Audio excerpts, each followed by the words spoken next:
दोस्तों नमस्कार। दोस्तों अगर आपके घर का कंस्ट्रक्शन चल रहा है और बाद में आपको मॉड्यूलर किचन बनाने का प्लान है तो दोस्तों कंस्ट्रक्शन के दौरान ही आप फॉल सीलिंग के अंदर या फिर आपका जो डोर विंडो की पोजीशन है उसके अंदर या फिर अपना इलेक्ट्रिकल से रिलेटेड, चिमनी से रिलेटेड क्या ऐसे पॉइंट्स हैं जो आप ध्यान रख सकते हो, क्या ऐसी चीजें जो आप कंस्ट्रक्शन के दौरान इंप्लीमेंट करा सकते हो ताकि बाद में होने वाले खर्चे को आप अवॉइड कर सको और रिपीटेशन या टूट फूट जो बाद में होती है उसको अपन अवॉइड कर पाए। दोस्तों इसी के ऊपर हमारा आज का वीडियो। अगर आपका कंस्ट्रक्शन चल रहा है और आप इन खर्चों को अवॉइड करना चाहते हैं तो इस वीडियो को एंड तक जरूर देखिएगा। आइए दोस्तों शुरू करते हैं आज का वीडियो बिना किसी देरी के। सब्सक्राइब कीजिए जीएम फर्नीचर चैनल को मॉड्यूलर किचन पर लेटेस्ट वीडियोस के लिए और कांटेक्ट कीजिए ऑनलाइन किचन डिजाइनिंग सर्विसेज के लिए। दोस्तों नमस्कार। सबसे पहला जो हम पॉइंट बात करेंगे वो है डोर और विंडो की पोजीशन से रिलेटेड। सबसे पहले विंडो को ले लेते हैं। तो दोस्तों विंडो जो है आपको हमेशा ये ध्यान रखना है कि कोई भी विंडो जब अपन किचन में प्लान कर रहे हैं तो वो कम से कम दीवार से 15 इंच की दूरी से स्टार्ट होनी चाहिए। जैसा कि आप मेरे साइड में फोटो में भी दिख पा रहे हो, 15 इंच दूर विंडो रहने से क्या है, अगर आप ओवरहेड कैबिनेट्स बाद में प्लान करते हैं तो उन कैबिनेट को बनाने में, विंडो तक लेके जाने में प्रॉब्लम नहीं आती।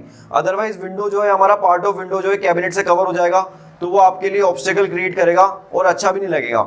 दूसरा पॉइंट ये दोस्तों, जो विंडो की हाइट है, अगर आप फ्लोर से हाइट की बात करें तो आपको मिनिमम 3 फीट और ज्यादा अगर आप ले सकते हो तो 3.5 फीट इतना आपको हाइट विंडो की फ्लोर से लेनी चाहिए ताकि आप जब भी उसके अंदर प्लान करेंगे बाद में काउंटर टॉप वगैरह लगाने में अपने को प्रॉब्लम नहीं आएगी। तीसरी पॉइंट दोस्तों ये है कि आपको जो ये विंडो है वो कोशिश करनी चाहिए कि उसके सामने आपकी चिमनी का प्लेसमेंट ना है। मतलब चिमनी के प्लेसमेंट को, कुकटॉप के प्लेसमेंट को अवॉइड करते हुए विंडो को प्लान करना चाहिए ताकि जब हम चिमनी प्लान करें तो चिमनी लगाने में प्रॉब्लम नहीं आए। अदरवाइज मैंने कई बार देखा है कि चिमनी के कारण से विंडो अपनी आधी से ज्यादा कवर हो जाती है और बाद में रोशनी, नेचुरल लाइट आने में प्रॉब्लम आती है। अगर आप डोर की बात करें तो दोस्तों डोर्स के अंदर सिंपल सा पॉइंट ये है कि जो आपको डोर प्लान करना है वो इस तरह से प्लान करना है कि वो बिल्कुल प्लेटफॉर्म के सामने ना आए। कई बार ऐसा देखा गया है कि हमें एल शेप का काउंटर टॉप प्लान करना है और जो हमारा एंट्री का डोर है या फिर यूटिलिटी का डोर है वो आपकी बिल्कुल प्लेटफॉर्म के सामने आता है। ऐसे में आपको जो है प्लेटफॉर्म को काफी दूरी से शुरू करना पड़ता है, उसमें स्पेस का वेस्टेज काफी ज्यादा हो जाता है। तो ये 2 पॉइंट आपको डोर विंडो से रिलेटेड ध्यान रखने चाहिए। दोस्तों बात करेंगे फ्लोर से रिलेटेड, फ्लोरिंग टाइल्स से रिलेटेड। दोस्तों फ्लोरिंग टाइल्स का भी आप अप्रोक्सीमेटली 5-6 हज़ार रुपए का खर्चा बता सकते हो इस टिप्स के जरिए। आपको करना क्या है कि जो आपका प्लेटफॉर्म किचन में बनने वाला है, बाद में बनने वाला है, उस प्लेटफॉर्म के नीचे एक बॉटम स्कर्टिंग प्लेटफॉर्म बनाया जाता है जो 2 से 2.5 इंच ऊपर रहता है। इससे रिलेटेड पूरी जानकारी मेरे सेमी मॉड्यूलर वाले किचन के वीडियो में दी हुई है, वो जाके आप देख सकते हो। अभी अपन बात करें जो प्लेटफॉर्म बनाते हैं अपन, तो हमेशा क्या करना चाहिए, उस हिस्से पे आपको टाइल्स नहीं लगानी चाहिए जब आप फ्लोरिंग करा रहे हैं किचन की, और उस हिस्से को उठावा 2 इंची बना के उसके ऊपर ही टाइल्स डायरेक्टली लगा देनी चाहिए। अगर आप पहले ही टाइल्स लगा दोगे पूरे किचन के फ्लोर के ऊपर, फिर 2 इंची प्लेटफॉर्म उठा के फिर उसके ऊपर टाइल्स लगाओगे तो आपको डबल टाइल्स लगानी पड़ेगी जो कि एक वेस्टेज है। अप्रोक्सीमेटली किचन के अंदर 40 से 50 स्क्वायर फीट टाइल्स जो है उस एरिया में लग जाती है। तो ऐसे में आप अगर उसको कॉस्ट से कैलकुलेट करो तो आप लगभग अपना 3 से 4 हज़ार रुपए का खर्चा, 5 हज़ार रुपए तक का खर्चा आप उससे सेव कर सकते हो। तो ये हो गया अपनी फ्लोरिंग से रिलेटेड टिप्स। दोस्तों जो नेक्स्ट टिप है वो है फ्लोरिंग के बाद सीलिंग से रिलेटेड। दोस्तों जो आपकी सीलिंग होती है, कई बार ये बोला जाता है कि किचन में सीलिंग ना कराएं तो बढ़िया, मतलब फॉल सीलिंग ना कराएं तो बढ़िया है, लेकिन हमें लाइट प्लेसमेंट तो प्रॉपर चाहिए। इसलिए मैं आपको ये रिकमेंड करूंगा कि आप जब भी सीलिंग का प्लान कर रहे हैं और लाइट की जो फिटिंग है वो रूफ टॉप में, मतलब आरसीसी की जो छत है उसके अंदर हो रही है, तो उस टाइम पे आप प्रॉपर जगह पे जो है लाइट के पॉइंट छोड़ दीजिए जहां पे भी आपको किचन के अंदर लाइट देनी है। अदरवाइज बाद में आपको क्या है, उस सीलिंग में आपको फॉल सीलिंग नहीं बनानी तो लाइट का प्लेसमेंट बड़ा मुश्किल हो जाता है और बाद में हमें झिरी करके या फिर कुछ एक्सटर्नल वायरिंग के थ्रू लाइट्स देनी पड़ती है जो दिखने में भी अच्छी लगती है और काफी खर्चीली भी बैठती है। और दोस्तों दूसरी चीज ये कि अगर आप फॉल सीलिंग किचन में प्लान कर रहे हैं तो उसकी क्या डिजाइन कैसे करनी है उससे रिलेटेड पूरा वीडियो हमारे डिस्क्रिप्शन में भी लिंक है और आई बटन में नजर आ रहा है, वहां जाके आप देख सकते हो। अब अपन नेक्स्ट पॉइंट के बारे में बात करेंगे। दोस्तों आरसीसी सीमेंट स्लैब जो है काफी पॉपुलर है काफी सारे स्टेट्स में, जहां पे सीमेंट की स्लैब की ढलाई पहले ही कर दी जाती है काउंटर टॉप के लिए भी और लॉफ्ट के लिए भी। मतलब सीलिंग पे जो कैबिनेट बनेंगे उसके पहले छज्जा पहले बना दिया जाता है। तो दोस्तों ऐसे में हमेशा ध्यान रखना है कि अगर आप काउंटर टॉप की बात करें तो फ्लोर से कम 30 इंचेस के ऊपर ही आपको सीमेंट स्लैब डालनी है ताकि प्रॉपर स्पेस नीचे मिल पाए बास्केट्स लगाने के लिए। साथ ही सीमेंट स्लैब वहीं पे डालनी है जहां पे आपको प्लेटफॉर्म रखना है। कई बार ऐसा होता है कि फ्रिज का स्पेस हम प्लान नहीं करते, पेंट्री टॉयलेट का स्पेस प्लान नहीं करते, वहां पे भी सीमेंट स्लैब डाल देते हैं तो बाद में आके उसको तुड़वाना पड़ता है। तो ये चीज ध्यान रखनी है। लॉफ्ट की अगर बात करें तो चिमनी के होल का प्रॉपर ध्यान रखना चाहिए। खास करके आप ये अवॉइड कर सकते हो जिस साइड आपका चिमनी लगने वाला है वहां पे आप सीमेंट स्लैब ना डालें, और अगर डाल रहे हैं तो आपको ये ध्यान रखना है कि वहां पे पहले ही आप प्रॉपर होल छोड़ दें चिमनी का जिसमें से पाइप निकल के जाएगा अगर आपका सीमेंट स्लैब के ऊपर से पाइप जाने वाला है तो।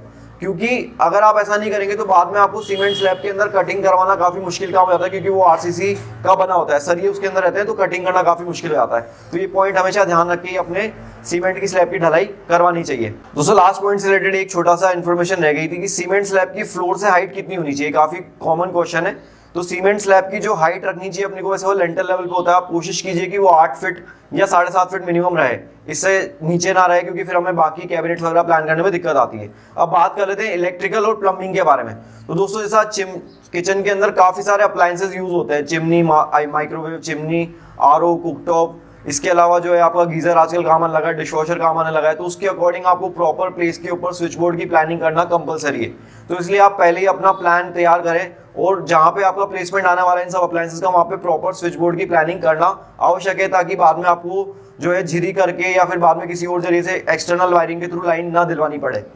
दोस्तों दूसरा पॉइंट है प्लम्बिंग से रिलेटेड। तो प्लम्बिंग में दोस्तों डिशवॉशर हो गया, सिंक हो गया, आर हो गया, गीजर हो गया, इन 4 चीजों के लिए आपको प्लेसमेंट ऑफ प्लम्बिंग पॉइंट्स देना रहता है। तो वो भी आपको पहले ही प्लान करना चाहिए, ताकि प्लेसमेंट उनका पहले से प्लान रहे, तो आप उसके अकॉर्डिंग ही अपना प्लम्बिंग पॉइंट को प्लान कर पाओ। ये पॉइंट हमेशा ध्यान रखना चाहिए, वरना मैंने बाद में देखा है कि पूरा कई बार टाइल्स तक तुड़वानी पड़ती है मेरे को, जो बैकस्प्लेश टाइल लगी रहती है प्रॉपर इलेक्ट्रिकल फिटिंग या प्लम्बिंग प्लान कराने के लिए। दोस्तों जो नेक्स्ट पॉइंट है वो है चिमनी, पाइप और होल कहाँ पे रखना चाहिए, साथ ही गैस लाइन कैसे डलती है।